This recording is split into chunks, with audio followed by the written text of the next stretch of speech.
Is it that stress, anxiety, and burnout seem to be on the rise in this country? I think it's for a lot of reasons. From a health and wellness perspective, I would say it's the foods that we're eating, Mm. or what I like to refer to as food-like substance, which aren't actually food, right?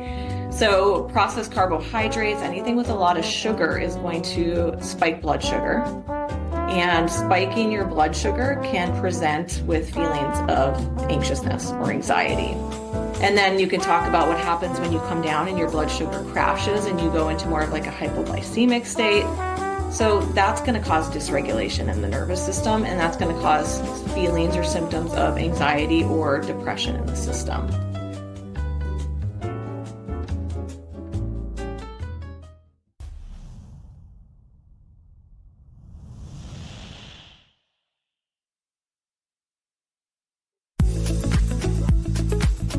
Hi, I'm Lennis Woods Mullins, and I love to help women to vibe, to be more vibrant, intuitive, beautiful, and empowered in midlife. So come on, let's vibe.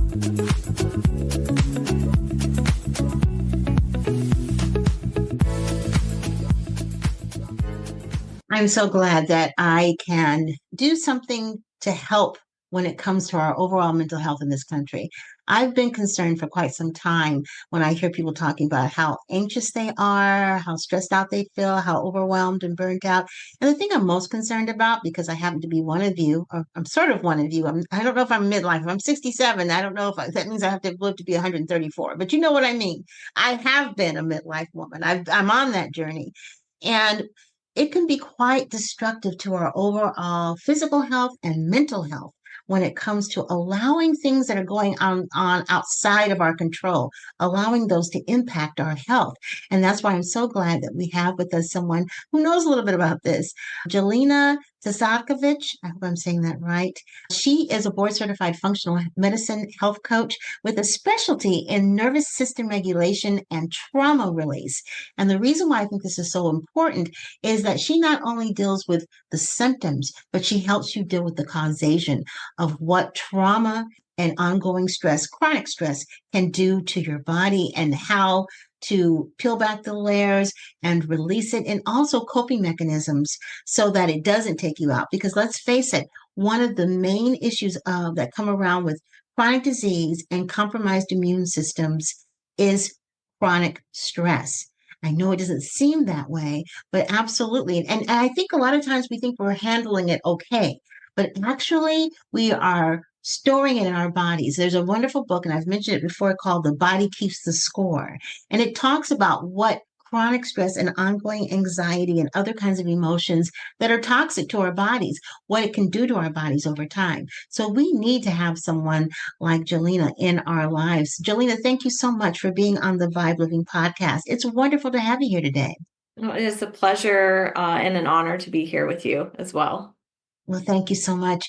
I am so excited to talk with you about this. Just yesterday, I had on the podcast someone who was talking about a book she wrote called America in Therapy. And I think right now, given the time of the year, and for those of if you who are listening to this later on, this is right before the election in 2024. And even prior to that, with the pandemic and other things that have happened, the natural disasters, we have all been pretty stressed out. And as a result, there have been all kinds of other things that have popped up. I always say that one of the reasons why I think the COVID hit us so hard is that we were basically unhealthy. Our immune systems were compromised. And one of the culprits of that was chronic stress, chronic emotions that aren't being eradicated or dealt with, and they just sit in the body and they present in all kinds of different ways. So tell us, how is it that you do what you do? How does that help us? Tell us a little bit about you, what you do, and how it helps people deal with their stress and anxiety. Yeah, so I work through a few different modalities. As a board certified health and wellness coach, we approach nervous system regulation and overall well-being from lifestyle factors, right? Which I think probably a lot of your audience are doing, or they've been aware of: diet, exercise, these sorts of things. But what I realized at some point in helping my clients was they knew exactly what they needed to be doing and they weren't doing it. Mhm. So it became this perpetual cycle of I can make progress with them for 4 to 6 weeks, and then there's self-sabotage.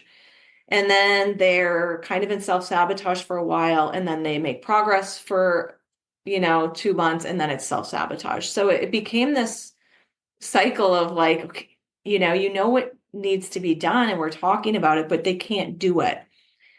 That is really what led me into trauma work, subconscious programming, and the nervous system, and how those things, the nervous system, the subconscious programming, most of the time is which we pick up from childhood, actually impact our sense of safety in the world.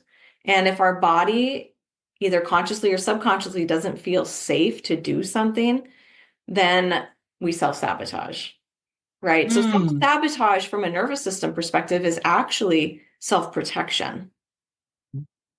So Which yes, self-protection, which happens to be sabotaging our bodies. yeah. Could you give us an example of what that might be? The easiest example that I have is if we think about women who have been sexually abused, for example, and Mhm. after a sexual abuse happens, sometimes there'll be a lot of potentially weight gain. Like this is just Mhm. one example, right? On some subconscious level, as you gain weight, you become more self-protected, right? Mhm. Mhm. Does that Mhm. example Mhm. make sense? Insulating. Yeah. Yeah, it's like anything that keeps people from engaging with you in that, Mhm. like, don't look at my body, don't Mhm. physically see me in that way. So somebody might want to lose the weight, and consciously they're like, I really want to, and the subconscious doesn't think it's safe. So this is where those what we call in our society self-sabotage comes in. Interesting. And this could be for a multitude of different traumas. I've worked with clients whose parents put them on diets at like 6 years old. And then Mhm. these are people who go on to have body image issues into adulthood. And consciously, they recognize that they're what they want to achieve, but subconsciously, they can't because they were subconsciously programmed from such a young age. Mm. Mm. So this is where these subconscious programs just kind of play out, and they repeat in patterns throughout our lives. And this shows up in relationships. It shows up in how we relate to coworkers. It can show up in a whole bunch of different places. Why is it that stress, anxiety, and burnout seem to be on the rise in this country? I think it's for a lot of reasons. From a health and wellness perspective, I would say it's the foods that we're eating, Mm. or what I like to refer to as food like substance, which aren't actually food, right? So, processed carbohydrates, anything with a lot of sugar is going to spike blood sugar. And spiking your blood sugar can present with feelings of anxiousness or anxiety. And then you can talk about what happens when you come down and your blood sugar crashes and you go into more of like a hypoglycemic state. So that's going to cause dysregulation in the nervous system, and that's going to cause feelings or symptoms of anxiety or depression in the system. From a trauma perspective, trauma is really something that happened in the past but is showing up now. So anybody in your audience or anybody listening, or maybe yourself, can relate to being triggered by something. But it's not necessarily about what's happening in the present moment. The trigger is actually tied to something from the past Yes, I showing understand up. that concept. I talk about that a lot. That you wonder why the guy in the grocery store is so upset because you stepped on his toe. And it's not so much the act of your stepping on the toe that did it, it's the accumulation of occurrences that led up to that he is now reacting to. And he may not even realize it himself. And that's a simplistic example, but I hope it paints the picture of how these traumas, if not addressed, add up. But the question is, Jelena, if you don't know that you've been traumatized, what do you look for? How do you know that you need some help in areas? Could it be because of the certain kinds of triggers of things that happen that seem to take you to another direction that don't make sense? How do you identify that you need the help? Usually for people, they might not know that they were traumatized, but they have some pattern in their life that is repeating itself, that is no longer working for them. They're blowing up at their spouse or their kids, right? They have extreme road rage. They push all week, and then on the weekends, they need to numb out with Netflix. Nothing wrong with any of this, but these are signs and symptoms that something is awry in the nervous system, because we don't need to blow up at somebody who cuts us off in traffic, right? That's a over amplified response. Just as pushing through, and for a lot of people, especially in today's modern culture, they're working 10, 12-hour days. They're numbing out with social media or blue screens at night, and then they're either having trouble sleeping or they're passing out really hard, but they're not refreshed in the morning. So most likely people are noticing either physical, mental, or emotional dysregulation in just how they're experiencing themselves in their life, right? Is this all there is? Is it always going to be this way? So the questions start to arise, right? Yeah. You mentioned dysregulation. Could you explain what is nervous system dysregulation? Yeah. So in nervous system work, there's how I like to describe this is, let's just say we have what's called the window of tolerance. And for somebody with a fairly large capacity in their window of tolerance, they're going to kind of hang out. And I'm just going to, like, this wave is inside the window, right? There's a stressor, but I can hang out in here. I might get a little bit stressed out, but I can come back down. So when you're in this window of tolerance, you're not really in a dysregulated state. Now it's normal to have moments of poking out into dysregulation, like a lot of stress, and then the threat passes and we kind of come back into a regulated state, right? What happens for a lot of people because of accumulated stress over time, they're no longer in this window of tolerance. So everything is either pushing them into sympathetic arousal, so more of that fight, flight, nervous, anxious kind of energy, or they go down into more of a shutdown collapse. And for a lot of people, they experience both. They have a lot of nervous, anxious energy, and at some point they crash. So this might look like somebody who's experiencing a lot of sleepless nights, they have a lot of anxiety, and then at some point they're out. They can't get off the couch, right? So they went from really high sympathetic arousal to a more shut down collapse state. So I guess the easiest way to say that is, you're not regulated when you can't come back into this place of, I'm good. I've got this. Right. It takes a lot. Everything. And next thing you know, people are trying to calm you down, and they're bringing you a cup of coffee, water, whatever seems to work. And let's talk about that a little bit, because we all have in the society these buzz techniques going around, and these quick fixes that seem to help with the symptoms, even though they don't deal with the causation at all, which is not unusual because we have a tendency not to be, let's deal with the causation society in general. I might have some people upset with me about that, but that's the truth. We are a band-aid society. But as we always know, you get a spray, you put a band-aid on it, and at some point your mom or dad says, take the band-aid off so it can heal and the air can get to it, and so on and so forth. Well, it's the same thing with some of the issues that we're dealing with. If we don't cope with them, after a while, putting on the band-aid becomes a hindrance and a problem. So why is it that, using some of these calming techniques like breath work and cold plunges and meditation and things like that, how can they make it worse instead of better? So the first thing when it comes to working with your nervous system is understanding what state your nervous system is in. So we'll just use cold plunging as the example. If I'm in a state of nervous system arousal, so I have a lot of sympathetic energy, most people are going to identify that as fight flight, right? Anxious, go, go, go. I can't slow down. Like if I sit down, I'm like crawling out of my skin kind of energy. If I'm going to jump into a cold plunge serves to increase the sympathetic arousal. So Explain real quickly what a cold plunge is for those who don't know, Oh because I yeah, so mentioned a it cold then. plunge I forget the temperature, but it's like jumping into an ice bath, essentially. Okay, like they like to do in was it the Netherlands or someplace where they like to go and Everybody, it's a traditional thing. They take off their clothes, they run into the icy cold water, and yeah. Yeah, and a cold plunge can be very therapeutic in the right Mhm. setting. The problem becomes when somebody's telling you that cold plunging and breath work are going to heal your nervous system dysregulation. Yes, maybe for some people it could, but that's not true for everybody, and it can actually cause more dysregulation for some people. So understanding the different states that you're in becomes very important in the tools, techniques that you use to bring more regulation on board. So now if I'm somebody who's more in a depressive state and there's not a lot of energy, maybe some apathy, maybe some shame-based states, if I want to jump into a cold plunge, you see that then it's going to increase the sympathetic arousal. So it's going to take me more out of that depressive state, at least for a time period.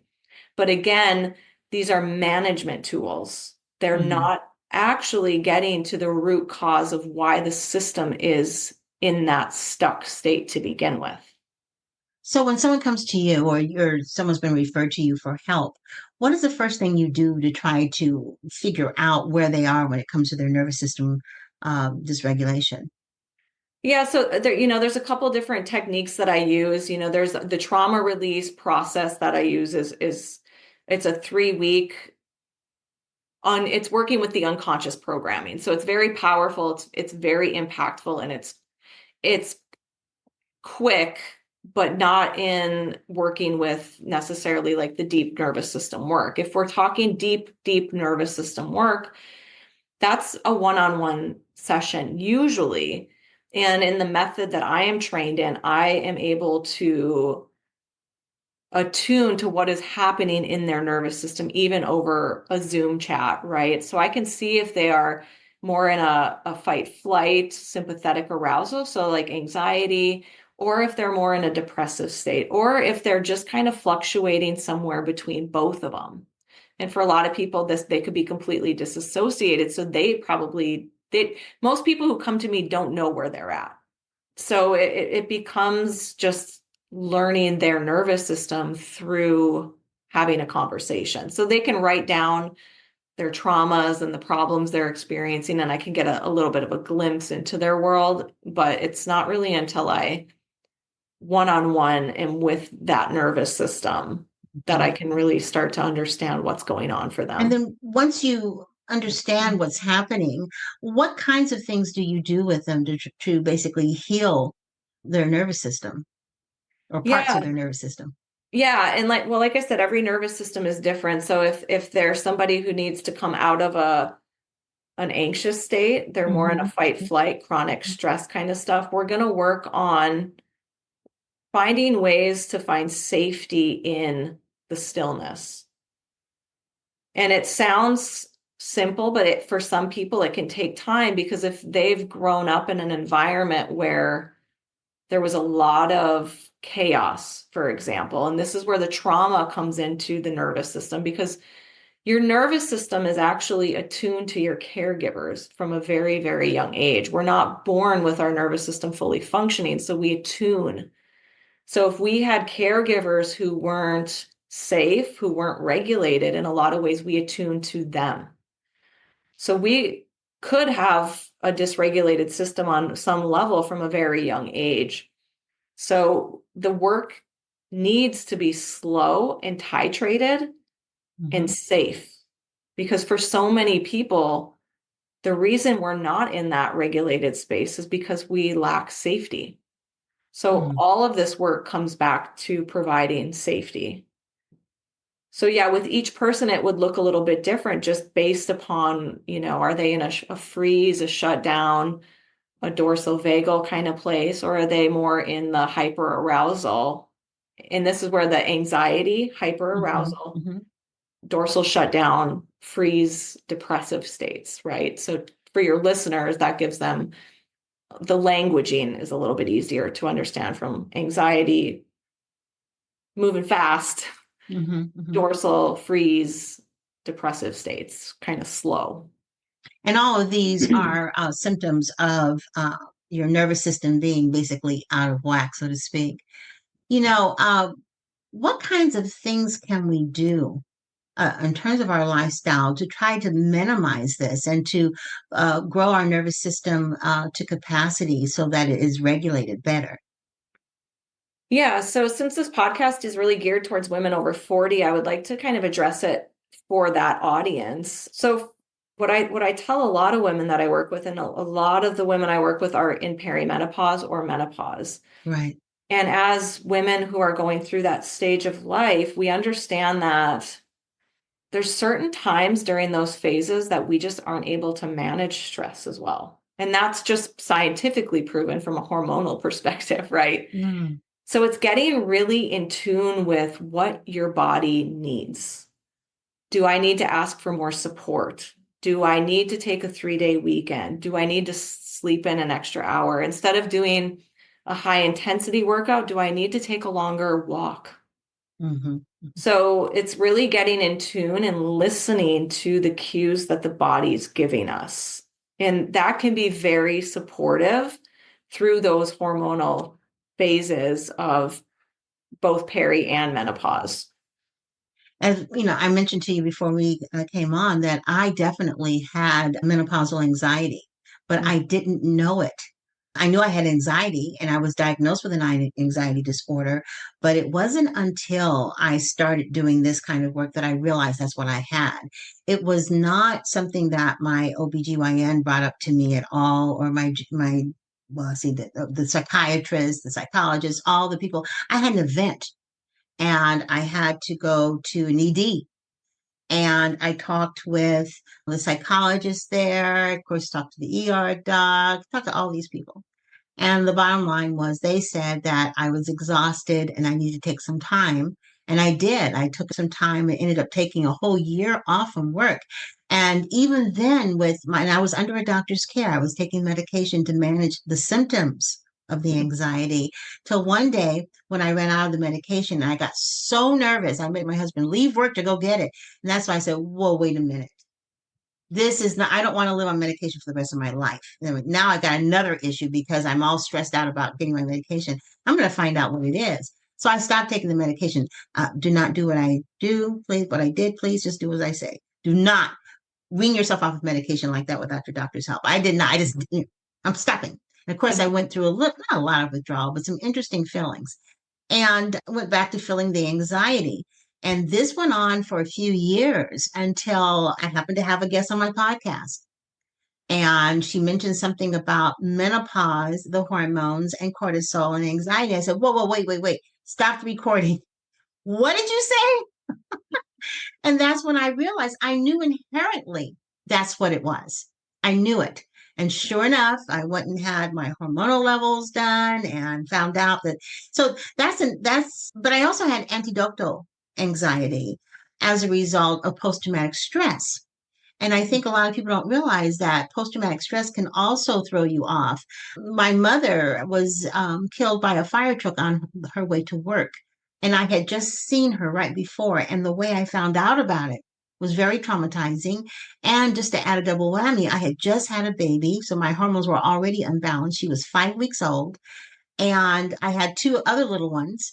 So for the next 25 years, I didn't really deal with it that much because I was too busy raising my family, being there for my dad and my sisters and all of that.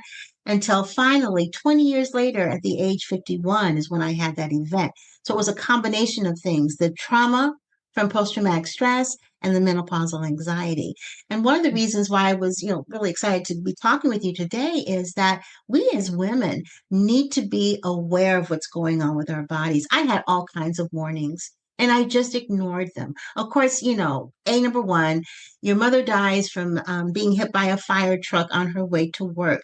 That's catastrophic. Not going and talking to someone about that is really not taking good care of yourself. I did not go to a therapist or anybody for a long time.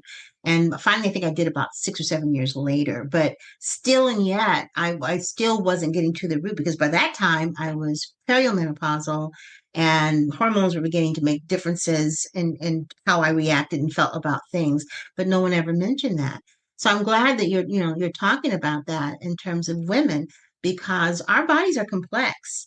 And, we are the carriers of life, the deliverers and the nurturer of life. And that's a lot to be Mhm. dealing with. Yeah, and I wonder if at that time the anxiety was on board for you. If somebody would have said, "Hey, look, there's nothing wrong with you. You're not going crazy. This is perimenopause. This is a hormonal change in your body, and it's completely normal." Just normalizing it shifts how the anxiety presents for so many women. Just knowing that this is normal, there's nothing wrong with you or your brain, and we're gonna work with it.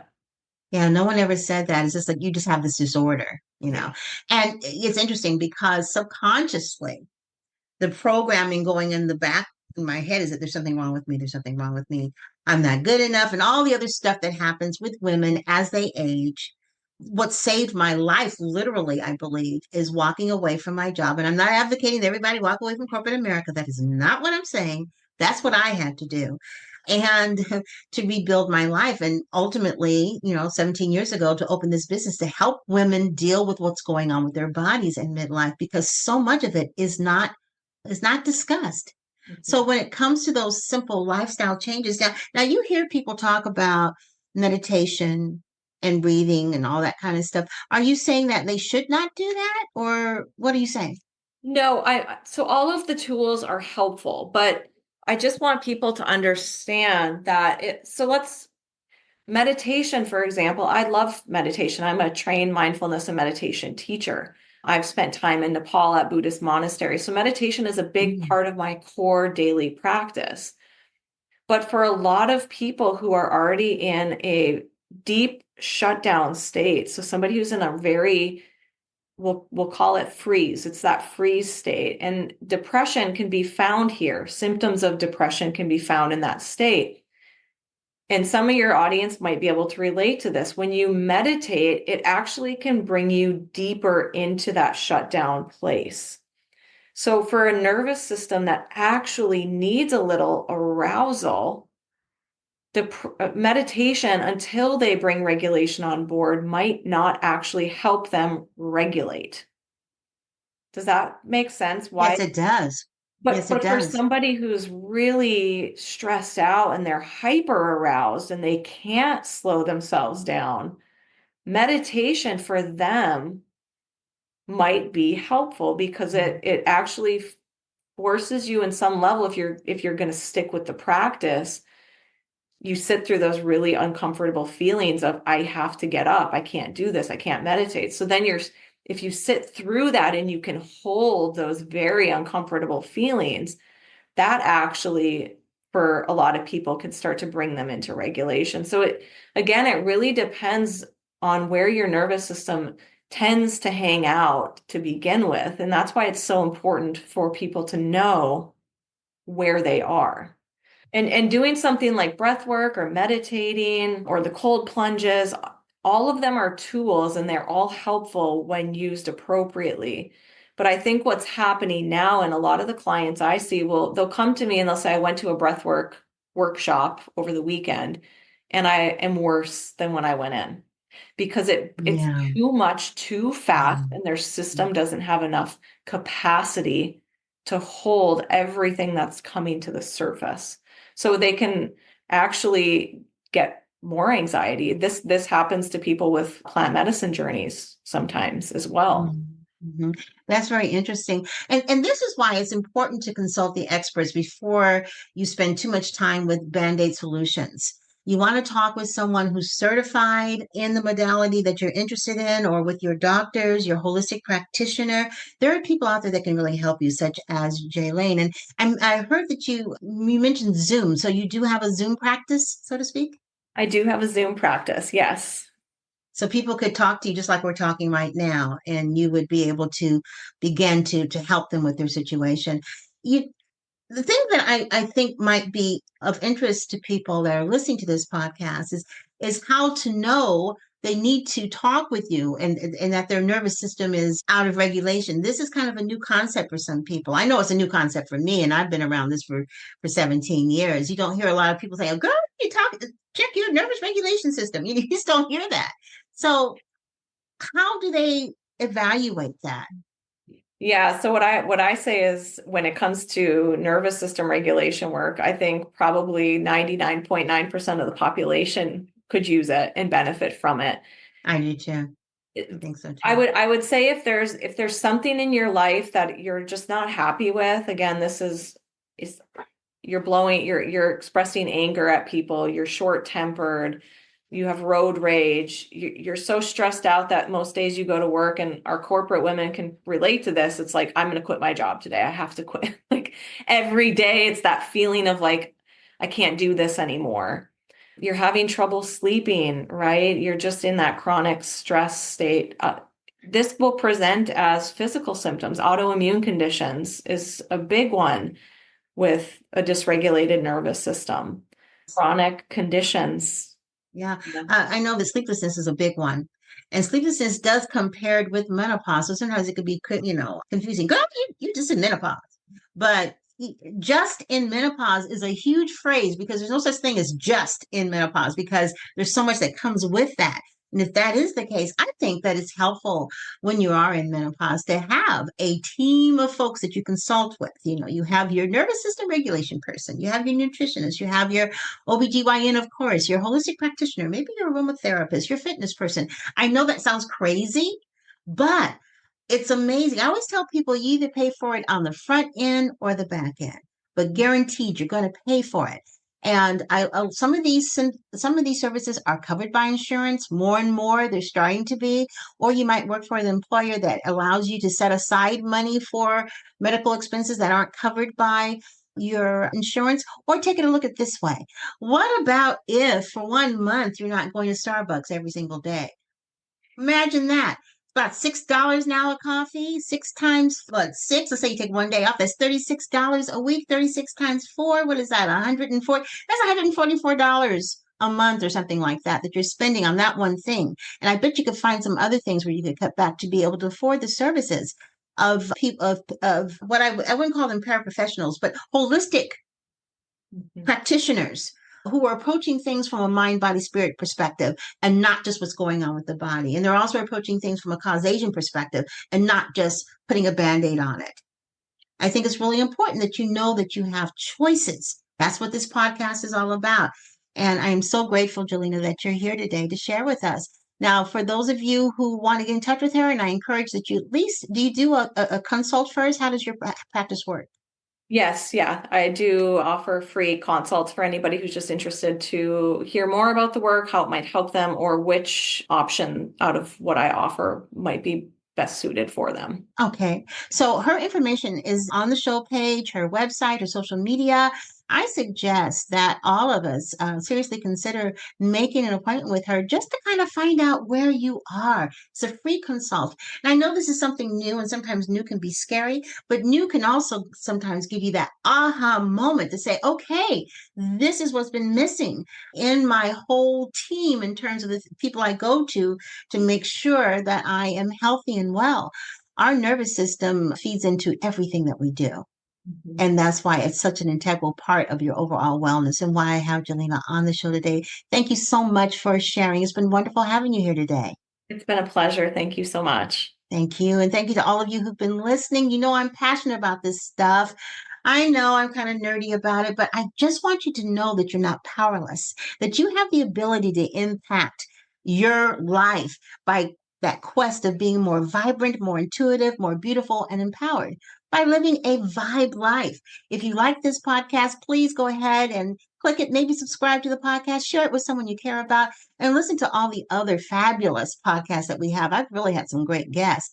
And if you want more Vibe, go ahead and take a look at the Vibe Wellness Woman Network, where we have 17 contributors who represent over 300 years of experience of working with women in the mind, body, spirit movement. We are sharing blogs and we have live workshops, and we've also got courses online and special events and a private Facebook group where you can get a chance to ask questions to some of these contributors. It's a wonderful way to supplement your wellness plan that you have already. So go ahead and take a look at it. Click on that link, the Vibe Wellness Woman Network. Thanks so much for listening. It's been wonderful having you here today. Have a fantastic day, everybody. And don't forget to vibe. Bye bye, everybody.